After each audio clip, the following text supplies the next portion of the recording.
Good morning all. നമുക്കിനി ഇച്ചിരി കടലക്കറിയും ദോശ ഉണ്ടാക്കിയാലോ? വാ.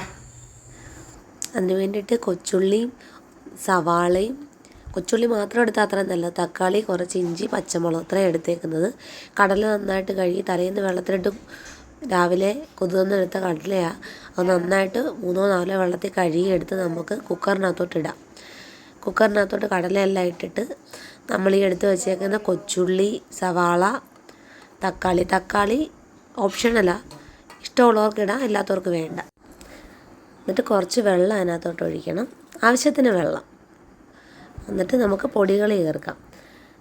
മഞ്ഞൾപ്പൊടി, കുറച്ച് ചെറുജീരകം ഞാൻ പൊടിച്ചതാണ് ചേർക്കുന്നത്, പെരുംജീരകപ്പൊടി. പിന്നെ ചേർക്കാൻ പോകുന്നത് ഗരം മസാല.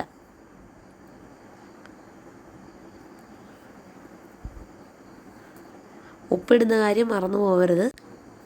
ശകലം വെളിച്ചെണ്ണയും കൂടെ അതിനകത്തോട്ട് നമ്മൾ ഒഴിച്ചു കൊടുക്കുന്നുണ്ട്. അല്ലെങ്കിൽ വിസിലടിക്കുമ്പോഴത്തേക്ക് ഇതിൻ്റെ പുറത്ത് അടച്ച് വെച്ച് നമുക്ക് വിസിലിനായിട്ട് വെക്കാം.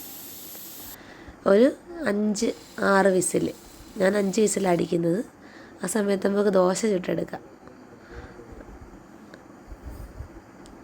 കുറച്ച് മുളക് പൊടിയും മല്ലിപ്പൊടിയും കൂടെ ചൂടാക്കി നമുക്ക് അതിനകത്തോട്ട് ചേർക്കാൻ വേണ്ടിയിട്ടാണ് കേട്ടോ.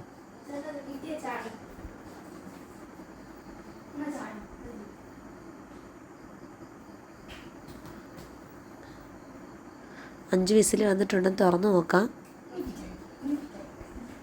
വെന്ത് ഈ പരുവായി നമുക്ക് മൂപ്പിച്ച പൊടി അതിനകത്തോട്ട് ചേർക്കാം.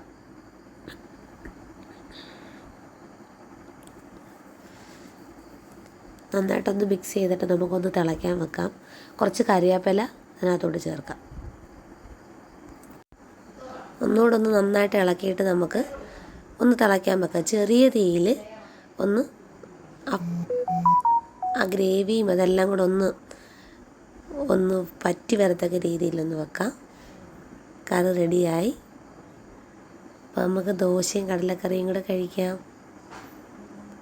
എല്ലാവരും ഇങ്ങനെയാണോ ചെയ്യുന്നത്? വേറെ എന്തെങ്കിലും രീതികളുണ്ടെങ്കിൽ അത് അഭിപ്രായം പറയാം കേട്ടോ.